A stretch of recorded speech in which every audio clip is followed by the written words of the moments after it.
Ask Americans what war costs, and most will answer with a number. $1 trillion, $2 trillion, maybe more. But numbers don't bleed. Numbers don't age. Numbers don't sit quietly in a car outside a Walmart at midnight, wondering how rent will be paid next month. War feels distant in America.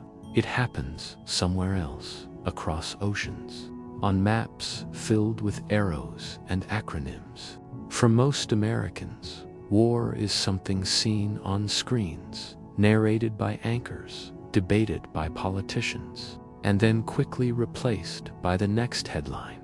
Yet war never really leaves. It follows Americans home in ways they rarely recognize. Every foreign war the United States enters leaves behind a domestic shadow.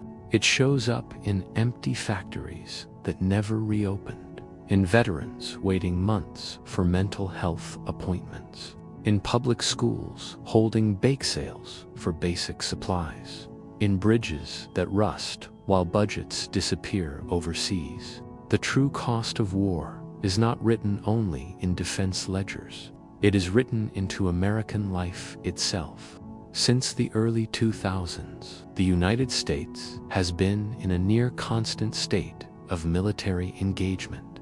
Afghanistan, Iraq, Syria, Libya, Yemen, Somalia, and now renewed tensions across Latin America, including Venezuela.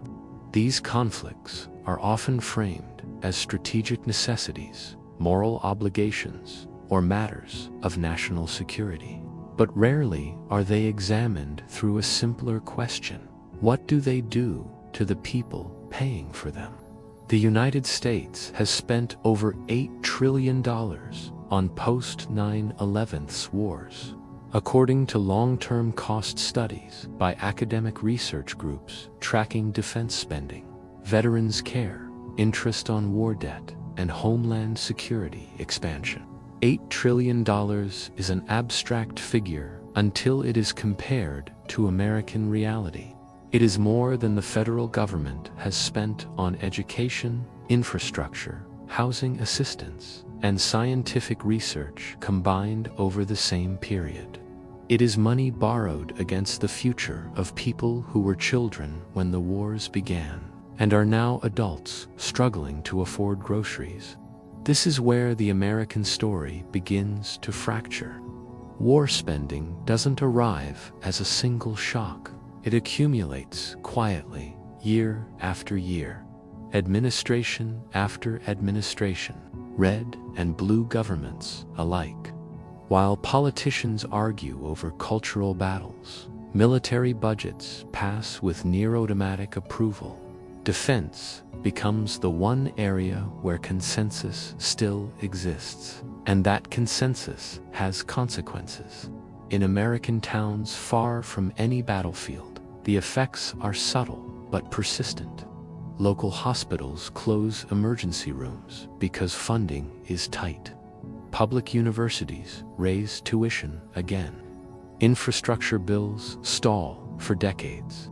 Meanwhile, the Pentagon budget grows larger than the next 10 countries combined.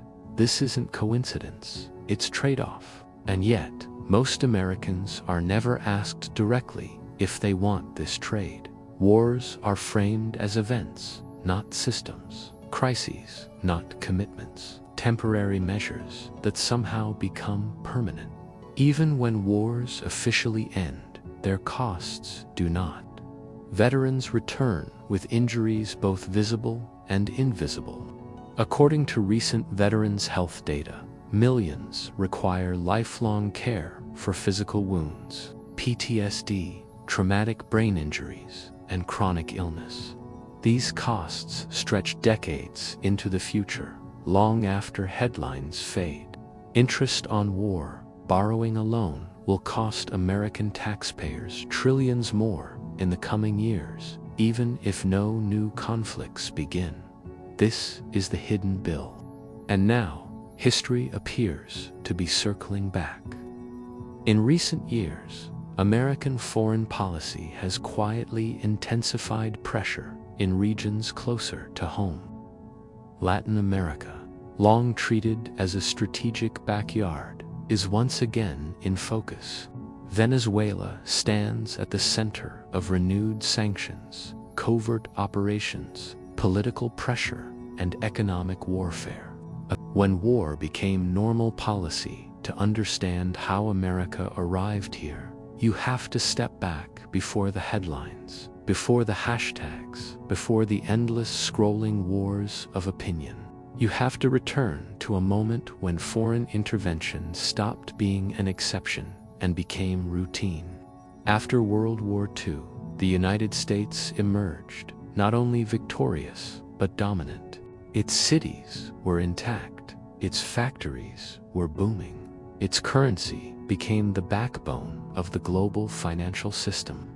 And with that power came a new identity, global enforcer. At first, this role was framed as defensive. The Cold War demanded it. Communism had to be contained, alliances had to be protected, bases had to be built. What began as a temporary strategy slowly hardened into permanent doctrine.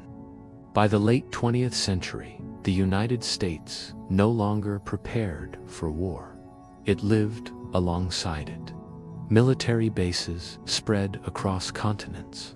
Defense contracts became cornerstones of regional economies. Entire towns began to depend on weapons manufacturing, logistics, and security services for survival. War was no longer just a geopolitical decision. It was an economic ecosystem. Then came September 11th. The attacks didn't just shock the nation, they rewired American policy. Overnight, fear became a governing force. Congress authorized sweeping military action with few limits and little oversight. The language shifted from defined wars to open-ended missions. War on terror had no geography, no timeline, no clear end. This was the moment when American foreign policy crossed a threshold. Military engagement stopped being tied to victory and started being tied to management. Conflicts were no longer meant to be won. They were meant to be sustained. Defense budgets exploded. Emergency authorizations became permanent line items. Entire industries arose around surveillance, private security, drone warfare, intelligence, contracting, and data analysis. According to long-term budget analyses, a significant share of post-2001 military spending never went to frontline troops at all. It flowed instead to private contractors, consulting firms, and corporations whose profits rose alongside instability. This is where the domestic impact begins to crystallize. When war becomes permanent, so does its financing. The United States did not raise taxes to pay for its wars. It borrowed. Trillions were added to the national debt, quietly, year after year. Interest compounded. And while politicians argued over deficits at home, war spending moved forward with bipartisan speed. Every dollar borrowed for war carried a future cost. Interest payments that now rival entire federal departments. Budget constraints that lawmakers later blamed on fiscal responsibility. Cuts to social programs justified by a debt largely accumulated elsewhere. The American public was told there was no money for healthcare reform, student debt relief, affordable housing, or infrastructure renewal. But there was always money for defense. This imbalance reshaped national priorities without ever being voted on directly. And it wasn't just money, it was attention, political energy, institutional capacity. When war dominates the machinery of government, other problems are treated as secondary. Housing becomes a market issue. Healthcare becomes a personal responsibility. Education becomes an individual investment rather than a public good. Meanwhile, military engagement abroad created new pressures at home. Veterans returned to an economy that had changed while they were gone. Manufacturing jobs had disappeared. Wages had stagnated. Housing costs had surged. According to veteran advocacy data, many former service members struggled to transition into civilian life, not because they lacked discipline or skills, but because the economy no longer offered stability. The psychological cost followed. Rates of PTSD, depression, substance abuse, and suicide among veterans rose steadily in the years following prolonged deployments. Mental health systems, already underfunded, struggled to cope. Waiting lists grew. Families carried the burden quietly. Yet these costs remained largely invisible to the broader public. At the same time, America's global posture continued to expand. Conflicts shifted regions, but the logic remained the same. Presence must be maintained. Influence must be projected. Rivals must be deterred. This logic now extends once again into the Western Hemisphere. Venezuela is not an isolated case. It represents a pattern. Economic sanctions, political pressure, covert support for opposition movements, and strategic messaging all operate below the threshold of declared war. But their effects are real. Energy markets react. Migration patterns change. Regional instability increases. Inside the United States, these effects arrive disguised as domestic problems. Rising fuel prices, border pressure, inflation debates, political polarization. Each issue is discussed separately, rarely connected back to the foreign policy decisions that helped shape them. This separation is crucial. It allows war to exist without accountability. Americans are encouraged to see foreign policy as distant and abstract, while experiencing its consequences up close and personally. The system depends on this disconnect. Because if the costs were clearly linked, Americans were asked directly whether they would trade affordable housing, stable healthcare, and economic security for endless foreign engagement. The answer might not be unanimous. War has become normalized, not because Americans demanded it, but because it was made invisible. And as long as it remains invisible, it will continue to shape American life in ways few fully understand. The hidden bill sent to American households. Foreign wars rarely arrive at the American doorstep wearing a uniform. They arrive as numbers, as prices, as delays, as explanations that never quite add up. For years, Americans have been told inflation is complex, that prices rise because of supply chains, labor shortages, global shocks. All of that is true, but it is not the whole truth. Beneath the surface of every economic explanation sits a quieter force: the cumulative cost of America's global military posture. War spending doesn't end when the bombs stop falling. It echoes through the economy for decades. When the federal government borrows trillions to finance military operations, it competes with private borrowers for capital. Interest rates rise. Mortgages become more expensive. Credit tightens. Small businesses struggle to expand. Families delay buying homes. These are not abstract outcomes. They are daily decisions made at kitchen tables across the country. By the mid-2020s, interest payments on the national debt alone reached levels once reserved for entire cabinet departments. That interest does not build bridges. It does not train nurses. It does not lower grocery bills. It services the past, and much of that past is war. Energy markets provide another direct link. Military conflict doesn't have to involve American troops to affect American wallets.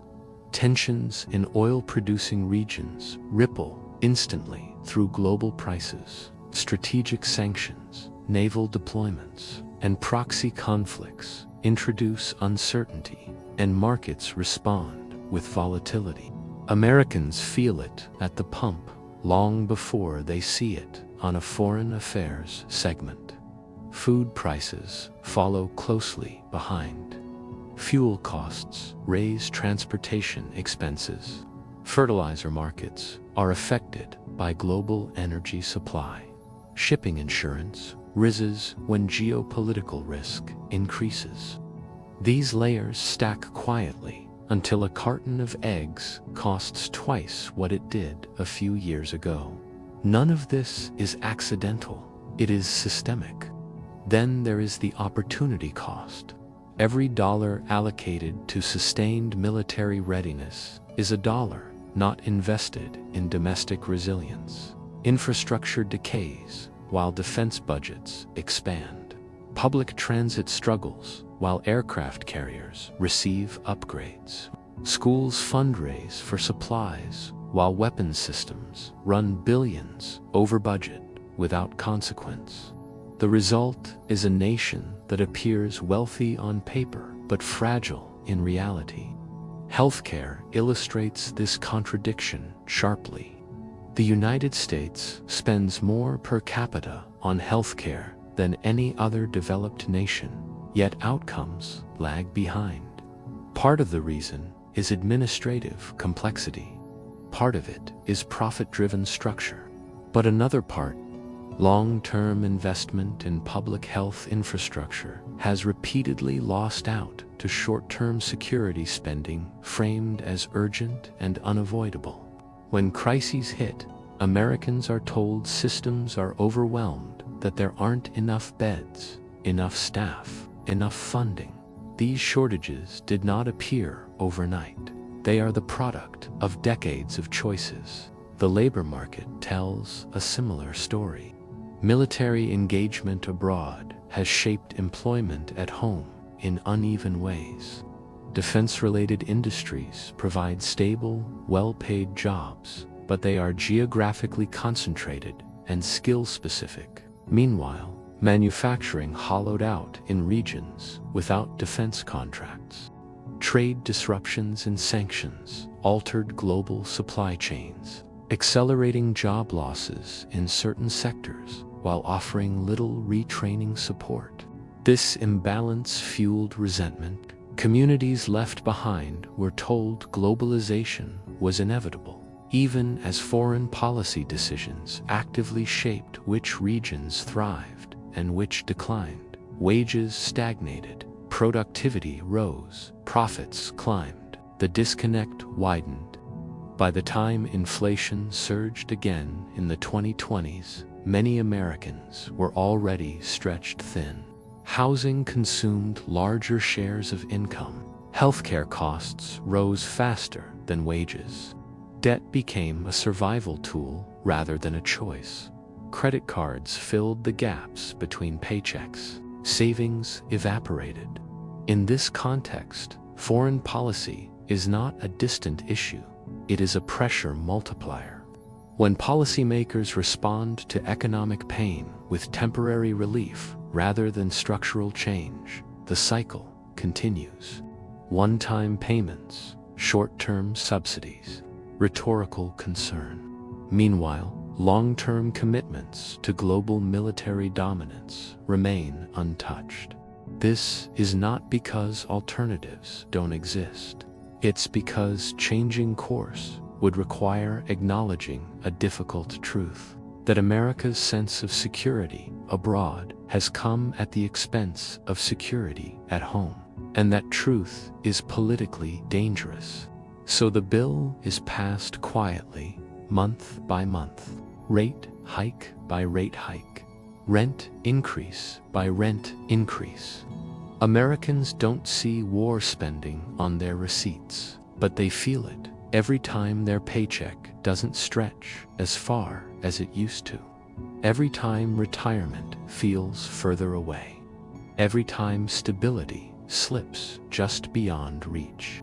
This is the cost of a system where war is permanent and accountability is optional. And it sets the stage for the next question: who actually benefits from this arrangement? Who profits while the public pays? Every system that survives for decades does so because someone benefits from it. America's long record of foreign military involvement is no exception. While the costs diffuse across households, the gains concentrate quietly at the top. At the center sits the modern defense economy, a vast network of contractors, subcontractors, lobbyists, consultants, and financial institutions that has grown inseparable from American foreign policy. Wars do not begin because companies exist, but once conflict becomes normalized, an entire industry organizes around its permanence. Defense contractors do not simply sell weapons, they sell continuity. Long-term maintenance contracts, software updates, logistics support, surveillance systems, cybersecurity services, and private intelligence analysis ensure that even when active combat slows, revenue does not. A missile fired is a single transaction. A weapons platform maintained for 30 years is a business model. This structure reshapes incentives. Peace becomes episodic. Readiness becomes permanent. Threats are framed as evolving, expanding, and existential. Every new geopolitical tension is interpreted through a familiar lens: deterrence, escalation, control, credibility. These arguments dominate policy discussions not because they are always wrong, but because they are consistently rewarded. Lobbying reinforces this cycle. Defense firms spend millions each year influencing legislation, procurement decisions, and budget priorities. Retired military officials move into corporate advisory roles. Former policymakers join boards. Think tanks, funded by defense interests, produce reports emphasizing risk, urgency, and the need for expanded capabilities. This is not conspiracy. It is alignment. Congressional districts hosting defense facilities develop a structural dependency. Jobs, tax bases, and local economies tie themselves to military spending. Representatives who question budgets risk being framed as threatening employment at home, even if the spending itself delivers little measurable security benefit. As a result, defense budgets pass with bipartisan support, even during moments of fiscal crisis. Social programs are debated line by line. Military appropriations move forward with near automatic approval. Financial markets respond accordingly. Defense stocks perform well during periods of geopolitical instability. War becomes a hedge. Conflict becomes priced in. Pension funds, mutual funds, and retirement accounts unknowingly benefit from the same instability that erodes purchasing power elsewhere in the economy.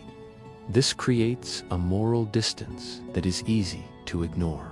The beneficiaries rarely see the consequences directly. The costs are externalized to taxpayers, future generations, and distant communities whose lives are disrupted by decisions made far away. Media dynamics play a critical role here. Coverage of foreign conflict often relies on official briefings, retired generals, and national security analysts who share similar institutional perspectives. Language becomes sanitized. Civilian casualties become statistics. Long-term economic impacts disappear behind short-term tactical narratives. War is presented as necessity rather than choice. Meanwhile, the public conversation narrows. Americans struggling with healthcare costs, student debt, and housing affordability are told these issues are complex, expensive, and politically difficult. Yet, year after year, resources are mobilized rapidly when military action is proposed.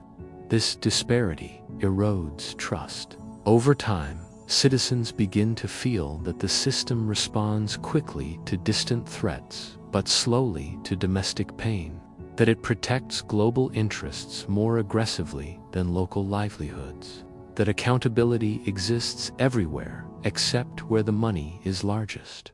This perception is not accidental. It is reinforced by outcomes.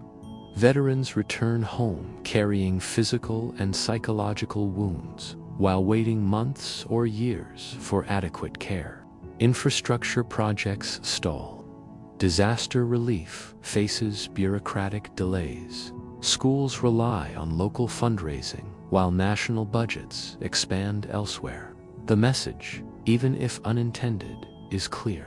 Some forms of security matter more than others, and yet, challenging this system is extraordinarily difficult.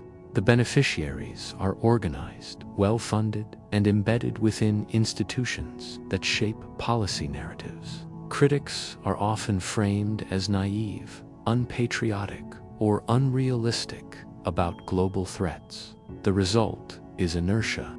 America continues to engage abroad, not always because intervention works, but because disengagement threatens existing power structures. The system sustains itself through fear, habit, and profit. But history shows that systems built on imbalance eventually face reckoning. The question is not whether Americans will continue paying the hidden bill. They already are. The question is how long a society can absorb rising costs, declining trust, and widening inequality before it begins demanding answers, not just about who America fights, but why and for whom. That question leads directly to the future. The long shadow at home, the most enduring consequences of foreign wars, are not measured in battle reports or ceasefire agreements. They surface slowly, quietly, and persistently at home, reshaping institutions, public trust, and the social fabric in ways that are difficult to reverse. For decades, Americans were taught to see foreign policy as something distant, technical, and largely disconnected from everyday life.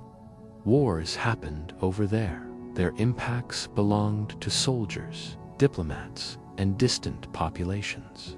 But over time, the separation collapsed. The costs began to seep into domestic life through inflation, debt, austerity, and a growing sense that national priorities no longer align with public needs. One of the first casualties is trust. When wars are justified with promises of stability, security, or liberation, and the outcomes fail to deliver any of these in measurable ways, citizens begin to question not just specific decisions, but the credibility of the institutions making them. This skepticism does not remain confined to foreign policy. It spreads outward, touching elections, public health, economic planning, and social cohesion. Americans increasingly feel governed by systems they cannot influence. Major military actions often proceed despite public opposition. Classified programs expand beyond meaningful oversight. Emergency powers become normalized. The gap between consent and action widens. This erosion of democratic confidence has consequences. Voter participation declines or becomes polarized. Political discourse shifts from problem-solving to suspicion. Citizens stop asking how policies work and start asking who they serve. In that environment, extreme narratives flourish, not because they are accurate, but because they offer clarity in a system that feels opaque. The economic dimension deepens this tension. Military spending is financed through borrowing, not immediate taxation, pushing the burden into the future. Each generation inherits obligations it did not vote for. Debt servicing grows, limiting fiscal flexibility for education, healthcare, housing, and climate resilience. This creates a paradox. The United States remains one of the wealthiest nations in history. Yet many of its citizens experience declining quality of life. Roads crumble, schools struggle, hospitals close in rural areas. Meanwhile, the national security apparatus expands, technologically sophisticated and globally present.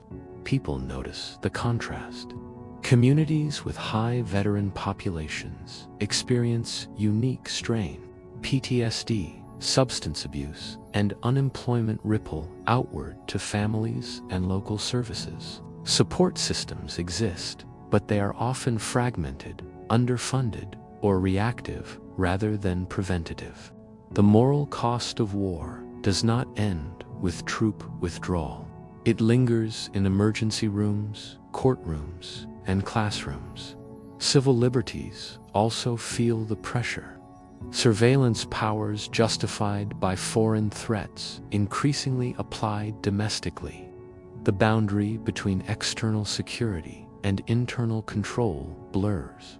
Technologies developed for war zones migrate into policing. Dissent becomes easier to monitor, if not always to suppress.